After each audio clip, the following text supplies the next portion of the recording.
Welcome to Legal 123s with ByrdAdatto. Legal issues simplified through real client stories and real-world experiences. Creating simplicity in 3, 2, 1. Welcome back to another episode of Legal 123s with ByrdAdatto. I'm your host, ByrdAdatto, with my co-host, Michael Byrd. Thanks, Brad. As a business and healthcare law firm, we have some amazing dumpster fire stories. And as a reminder, a dumpster fire essentially means a mismanaged situation that results in utter disaster. This season, we've covered a ton of dumpster fires, but today's story is a double whammy. A client that on the same rules figured out multiple ways to violate state and federal laws. Yeah, and this episode is going to be a little bit different than last week's episode where we had an undercover police officer, Rob Griffin, come in and talk about different laws. But, you know, when I was preparing for today's episode, for some reason, Michael, I could not stop thinking about the website Cameo. Oh, yes. That's one of the few bright spots of 2020. Both you and I at some point discovered the genius of Cameo and have sent multiple of these through the years, or throughout the 2020. So for those who don't know, Cameo is a website. They also have an app which has thousands of celebrities who you can hire to send video birthday greetings or messages to your friends and family. I think actually, Brad, that you're the one who's truly become obsessed with it. You've sent so many to your friends, including getting Drew Brees to send your dad a happy birthday. Damn right. But what does this have to do with today's episode? Great. Well, Cameo is another way in which we can connect with our friends and families. And as you're explaining, having these videos of your favorite celebrities or athletes come along, and it's another way in which you can have this strong connection. And in this case, it's a video and image, and people tend to process visual images a little bit easier. The old adage, a picture's worth 1,000 words, I guess exponentially because you add video element to it. Yeah, that's exactly right. When with Cameo, you're forming this connection with this celebrity, but now you're going to get this personal greeting from them, so it's even more personal connection. Okay, well, so again, what does this have to do with today's episode? Okay, fair enough. We work with a ton of healthcare clients in the aesthetic and cosmetic industry. Their websites, their offices are covered in their artwork, which is often referred to in the industry as before and after pictures. So your potential patients who may be deciding something, so they might be going onto your website and looking at these pictures and our videos, and thus forming a personal connection with these medical providers. Get it. I got it. Okay. The before and after pictures are extremely important for an aesthetic practice to showcase their skills. Like Cameo, using pictures and videos to develop this additional connection, which, Brad, leads us to today's dumpster fire story. It does. So, Michael, in this story, we have the same medical practice, as you mentioned in the very beginning, with two different stories surrounding their before and after pictures. The first story starts off, innocent enough, a patient of a plastic surgeon had a breast reduction surgery. The results of the surgery was amazing. It was she was so happy that when she saw the results, she said, "Yeah, you're more than welcome to use my before and after pictures on the website." Wow, Brad, you've grown up so much. I know the first time we gave this speech, I think 1,000 doctors in the room. I'm pretty sure you used the word boobies. So, way to be anatomically correct and mature. For our audience who may not be following the aesthetic industry, these before and after pictures are usually they're modified or cropped just to show the area of the surgery. So it makes it impossible to know typically who the actual patient was. Right. Good point. Thank you, Michael, and thanks for reminding me.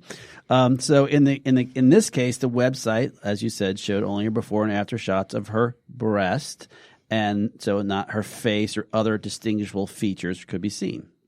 Okay, so what went wrong? You're right. This is our season all about dumpster fires. So, well, unfortunately for the patient, when the doctor's office posted the before and after pictures, they forgot to scrub the metadata. Whoa, that sounds bad.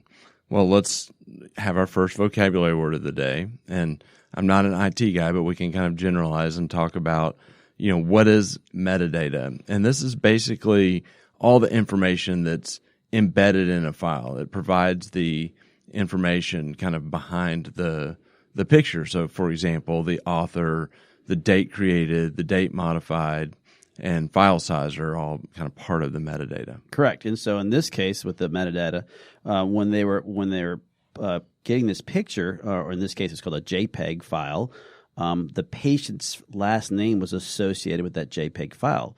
So fast forward to some time later, her cousin was Googling her name for some reason, and all of a sudden, this patient's before and after pictures appear, basically letting the whole world see her private parts that the doctor was supposed to keep private. And the patient was obviously clearly upset and called the doctor's office, who immediately took the pictures off their website. But the story does not end there. No, unfortunately it does not. As many as you know, once Google captures an image, a video, or whatever it is, it never goes away. So even though the doctor's website no longer had the before and after pictures, the internet still had the patient's before and after pictures. And not only that, the pictures had her name associated with them. So you Google her name, and boom, on the images, Yep. that's what you see. That's horrible. Well, let's move on to the second story, same practice, before as we kind of continue the overall dumpster fire. The second story is not as bad, but still adds to the flames. It does. And so same medical practice. And in this practice, in their waiting rooms, in their hallways and exam rooms, this practice has TVs. And these TVs typically will have these before and after pictures on a loop, basically showing off the medical practice's, artwork, basically. Yeah, standard for the industry. Yeah, right. So in the second story, same practice, we had a patient just sitting in the waiting room waiting to see her physician, and all of a sudden, her before and after pictures of her breast enhancement appears on the TV monitor. Much like the website pictures in her first story, it was cropped so you couldn't see her face, but she had a tattoo, and so when she saw the picture, she knew those were her breasts. Who are you? Your mom's going to be listening to this episode, right? Yes. Okay, so what was the problem? So here's the problem. She never gave the practice permission to use these before and after pictures. And so obviously she felt very violated that anyone sitting in the waiting room could see her new breast. So basically, anyone who knew that she had that unique tattoo would know that that's her picture if they happened to be in the waiting room. So when she went in, she complained to the office, and they initially told her that they did not need her permission as it was not published on the internet. It was only on the internal video, Michael, air quotes, and therefore it was not publicly used, and it was only privately used in their office. Private use of private parts. So waiting rooms, hallways, exam rooms, they're not public, right? Yeah, that's not the advice we gave them. We recommended that they take down her before and after pictures. We also learned during this conversation that she was not the only patient that they had done this, that the practice had been using a lot of these before and after pictures that on these internal advertising loops, and they never thought they needed permission. Wow. What a story. We're going to go into commercial now, Brad, and on the other side, we will spend some additional time discussing what happened to the practice and what rules the practice must understand from a legal perspective and compliance perspective from today's dumpster fire. Many business owners use legal counsel as a last resort rather than as a proactive tool that can further their success. Why? For most, it's the fear of unknown legal costs. ByrdAdatto's Access Plus program makes it possible for you to get the ongoing legal assistance you need for one predictable monthly fee. That gives you unlimited phone and email access to the legal team, so you can receive feedback on legal concerns as they arise. Access Plus, a smarter, simpler way to access legal services. Find out more. Visit ByrdAdatto.com today. Welcome back to Legal 123s with ByrdAdatto. I'm your host, ByrdAdatto, with my co-host, Michael Byrd. Now, Michael, we just finished capping off how one practice found multiple ways to violate their patient's privacy, and in the grand fashion of showing off their private parts to the whole world. Can you help our audience understand what are some of the rules they most likely violated? Well, kind of the grandfather of patient privacy in healthcare obviously is HIPAA. That's what first comes to mind, and probably is where we should always start. Absolutely, and I think he just hit our second vocabulary word. I think a lot of people hear the term HIPAA but have no idea what it actually stands for. So for those who really want to know, it's the Health Insurance Portability and Accountability Act. This is a federal law that establishes the minimum federal standards for protecting the privacy of protected health information, otherwise known in the industry as PHI. Right, and HIPAA is the standard for controlling how patient health information is used or disclosed. A primary goal is to ensure that individuals' health information remains confidential, but still allows for the flow of health information necessary to provide and promote high-quality health care and to protect the public's health and well-being. And I'll just add, if you really try to distill it down, you can kind of break HIPAA into two big pieces. One is a body of rules that deal with the security about how you maintain the information, and then others that deal kind of with the privacy side. What are your policies that are minimum policies required to maintain that data? Yeah, absolutely. And and then Michael, we then often hear though from our aesthetic or cosmetic clients, well, HIPAA doesn't apply to them. What is your answer? Well, they're right and wrong at the same time. So the common question worded, from our client's perspective is that they hear that we don't take insurance, so HIPAA doesn't apply. And actually, technically, HIPAA only applies to medical providers who are, kind of getting technical here for a minute, transmitting health information electronically in connection with certain covered transactions. So translation, generally, if you're a cash-based business, the HIPAA law, may not apply to your business. It actually is a little bit more technical than that, but as a general rule of thumb, a cash-based business is not going to be subject to HIPAA. Right, because they're never submitting anything to a third party. So those who are pure cash medical business, they can stop listening now, Michael? No, and Brad, we talked about this. We don't encourage our audience to stop listening. Okay, we're trying to get more people to listen. Oh, that's right. Okay. Right. So although federal HIPAA would not apply, almost every state has their own version of a kind of state-level HIPAA. We call it baby HIPAA laws. California and Texas jump to mind, and they jump to mind because they actually have some stricter rules than the federal law. And but every state has some form of patient privacy protection, and many of them are payer indifferent. In other words, cash is still something that is subject to that state law. And so you have to comply with these state privacy laws. And just to add to that, there is a state right to privacy in every state in the United States. And so it gets super complicated when you start trying to mix. You have this federal law that governs things, and then you have your state laws that govern things, and then you have kind of common law that's like your right to privacy, and they do kind of all mix together. And what makes it kind of confusing, and I know you've heard this before, Brad, is they say HIPAA preempts preempts a private right of action. Meaning, for those not following, is that the federal rules have control over state rules. Yeah, and so what you'll hear is, yes, you have a HIPAA violation, but you, as a patient, have no right to sue under HIPAA. And the plaintiff's lawyers have been spending some time over the years trying to work around that. Yeah, right. So that's a perfect example of, hey, well, if I did violate HIPAA, the only person that can then enforce it sounds like is the federal government, or in some cases the state government. But you, the individual citizen, you have no right to enforce that HIPAA breach. Yeah, and so what it's interesting has happened. So what typically, if a state, so take our example from today's dumpster fire. This patient had, her breasts on the internet and was not feeling too good about it. Ooh. And she, as we know, and we'll talk a little bit more about, wanted to come individually after our practice because of her rights being violated. Well, that you're kind of navigating a very narrow slope, but you're basically saying, there's a patient privacy breach. And what we have found is the defenses say, no, this is a HIPAA, only the government can come after you.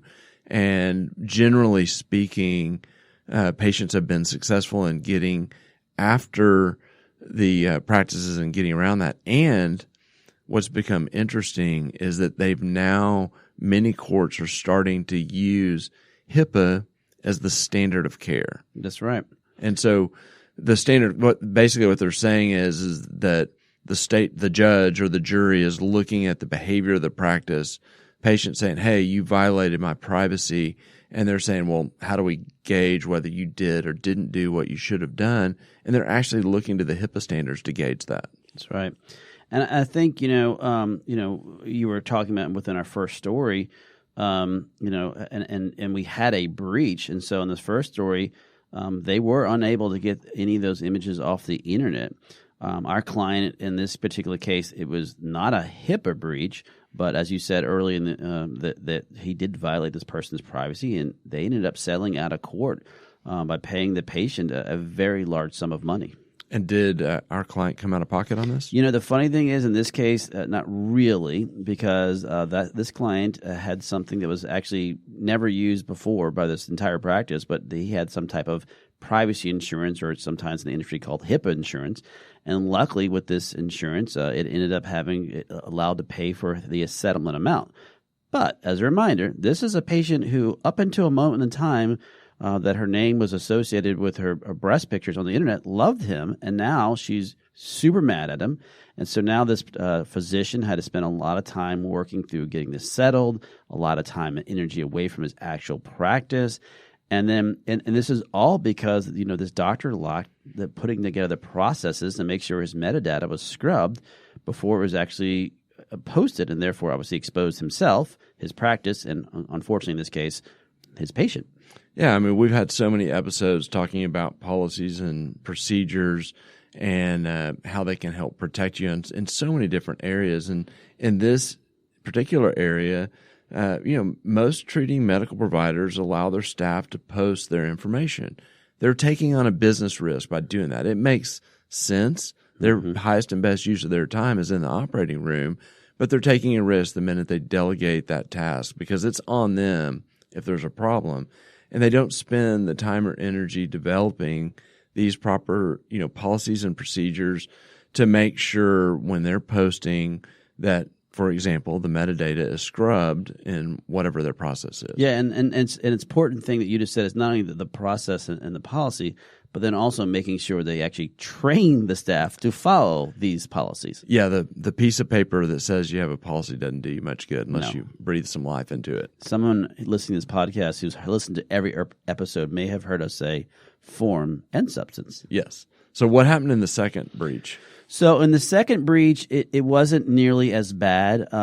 This one did not have a big giant payday for this particular patient. She was eventually the treating physician gave her some free injections to kind of appease her, and that was really it. And in reality, though, they dodged a much, much bigger bullet because, as we mentioned earlier in this process, they did not have the proper consents from their patients who they were posting all these before and after pictures.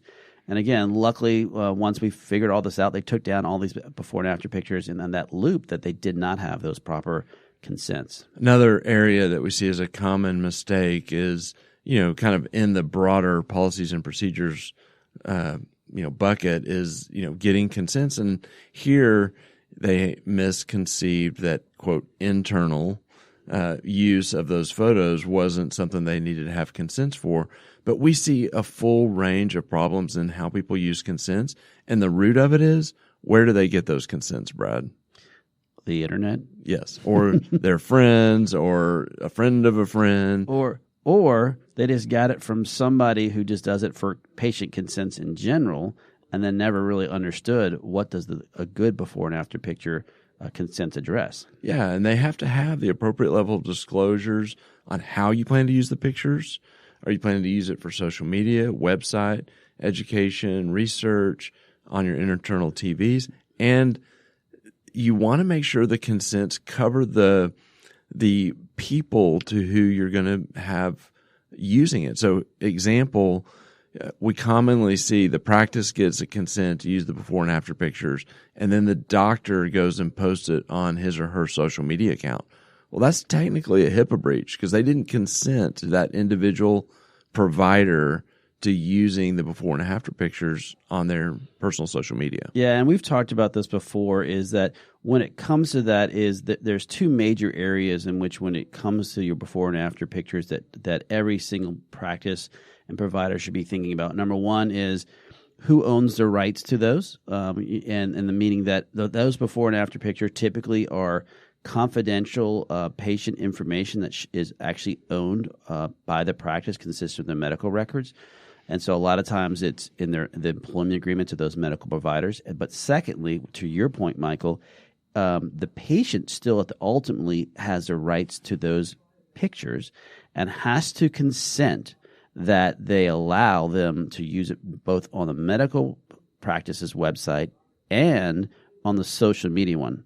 So, Michael, so it's not just the social media that they're using. It's the fact that they're using it on their personal website and on the practice website. If the patient didn't consent to that, as you said, that is a privacy breach. Yeah, all great. And any additional recommendations you have for the audience on kind of this whole topic? Yeah, and this may be, it may sound like we're getting a little repetitive sometimes, but a crucial element really is establishing a compliance plan, as we talked about, and conducting a risk assessment is that very first step. Now, these assessments help identify where are these privacy threats, or more importantly, the holes in your actual system. For the assessment can be done, once you do this, you can start putting in place the plans, the policy themselves, the safeguards needed, and obviously what you're trying to do is mitigate the risk of these privacy breaches. These risk assessments can also help with business making determinations on how to properly balance the patient's privacy and then the risk of a patient data breach. For example, where is your patient data stored? How can it be accessed? Who can access it? Is the data is it ever mobile? So in your files in a laptop or on an iPad, is the data itself encrypted? Once you publish it, how are you publishing it? Via pictures or videos and articles? And when necessary, did you remove the applicable protected health information? This risk assessment will, and obviously depending on your size and scope of your team, can vary, but these are the important things that any practice that is touching patient information, especially when you're using it for posting it, that you want to go through at least a very minimum risk assessment. So, Michael, what are some of your final thoughts? Yeah, I mean, the idea of patient privacy, as we talked about, is much more complicated than it first seems. And what we see is that our clients typically don't have a full understanding, a full picture. It's almost like they're looking at compliance through a telescope, and they can only see what they know and what they see. And so they hear the word HIPAA, and they think that's it. And then they think, okay, well, we don't take insurance, so we're good. And they stop there, and there's all sorts of issues. Or, as in our story, this is internal, so we're just going to roll with it. And we talk about this all the time. The world is changing as it relates to the provider side of healthcare. Since healthcare reform in 2009, we've seen more and more emphasis on laws that may have been around even longer than 2009 being focused on the provider side. And so this new world that we've been living in for the last 10 years or so is a culture of compliance. And so what we recommend is don't get stuck with kind of the little tidbits of information you get from friends or from others, and look at it more holistically. And patient privacy is a huge one. You don't have to go far to read all the stuff about cyber attacks and cybersecurity, and all of that directly impacts patient privacy. And so, we started this episode talking about Cameo being one of the bright spots of 2020. Well, if you can kind of embrace compliance and know that there are some great benefits to having your before and after pictures up, for example, with the proper procedures and consents, then you can have a Cameo-like connection with your patients. If you don't do that, you may have the rest of 2020 type connection with your patients. The dumpster fire. All right. Well, perfect. Well, don't forget, next week we'll be releasing episode 11 of season 3. That will be on Wednesday. This episode will be a dumpster fire story on, Michael, how to blow your medical practice. Thanks again for joining us today. And remember, if you like this episode, please subscribe, make sure to give us a 5-star rating, and share with your friends. You can also sign up for the ByrdAdatto newsletter by going to our website at ByrdAdatto.com. ByrdAdatto is providing this podcast as a public service. This podcast is for educational purposes only. This podcast does not constitute legal advice, nor does it establish an attorney-client relationship. Reference to any specific product or entity does not constitute an endorsement or recommendation by ByrdAdatto. The views expressed by guests are their own, and their appearance on the program does not imply an endorsement of them or any entity they represent. Please consult with an attorney on your legal issues.